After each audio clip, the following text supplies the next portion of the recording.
Jadi kalau melihat Anies itu namanya disruption. Jadi Luar Anies itu biasa. disruption itu begini. Tahu kenapa online muncul?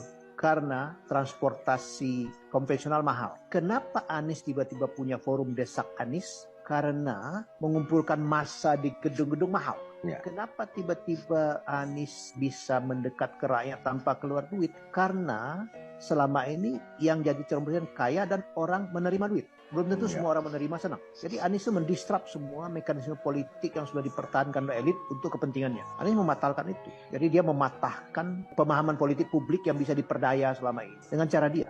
Debat KPU nggak ada level buat Anies. Kenapa? Dia punya forum desak Anies di pasar, di warung, di mana dihadapin. Nggak ada teksnya. Siapa yang sanggup menghadapi itu? Sejauh ini tidak ada kandidat lain yang sesanggup dia menghadapi pertanyaan cacian makian itu. Dia cool loh. Dan gilanya jawaban dia. Brilian. Suka nggak suka gitu. Jadi misalnya begini, bahwa belanja digital paling besar itu 02. Tapi begitu Anies masuk ke TikTok dengan Anies Bubble, nggak pakai belanja, 12,7 juta. Itu menggetarkan semua orang yang mengklaim jago di dunia digital selama ini. Ya, kedua adalah menganggap bahwa anak-anak Gen Z, orang-orang yang tidak kritis dan bisa dimobilisasi dengan mudah dan menerima politik simbolik. Apa itu politik simbolik?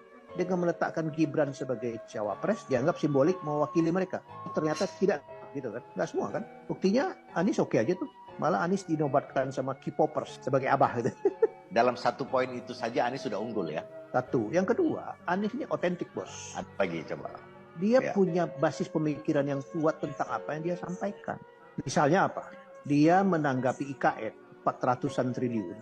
Terus dia mengatakan mengupgrade kota baru. Diketawakan kan? Ingat loh ya, tadi malam debat di Kadin, dia menyampaikan hal yang sama dengan elaborasi lebih jauh. Dan Kadin happy. Jadi artinya apa? Rasional itu barang. Daripada kamu cemplungin duit ke hutan belantara nggak ada penduduknya 400 triliun, mending mengupgrade 10 kota masing-masing 40 triliun dan sudah ada marketnya. Investornya bisa masuk, kehidupannya bisa berkembang. Jadi apa yang dia omongan tuh bukan sekedar jawaban bersidak lidah karena ditanya. Dia punya basis pemikiran yang kuat tentang itu gitu. Otentik kan dia. Otentifikasi itu barang penting bos. Karena menunjukkan bobot, menunjukkan konsistensi, menunjukkan arah yang dia mau tuju. Jadi buat saya integritas, kemampuan otentifikasi dan disruption-nya itu gabungan yang tidak bisa dengan mudah diikuti atau ditiru gitu. Sekarang desa Anies itu kan forum otentik. Coba ada kandidat lain yang berani yang sama. Sampai hari ini nggak ada loh, nggak ada. Dan dia tidak pilih kota, dia tidak pilih protokoler juga. Di Solo Anies makan di sawah bersama ibu-ibu, makan nasi bungkus. Siapa yang sanggup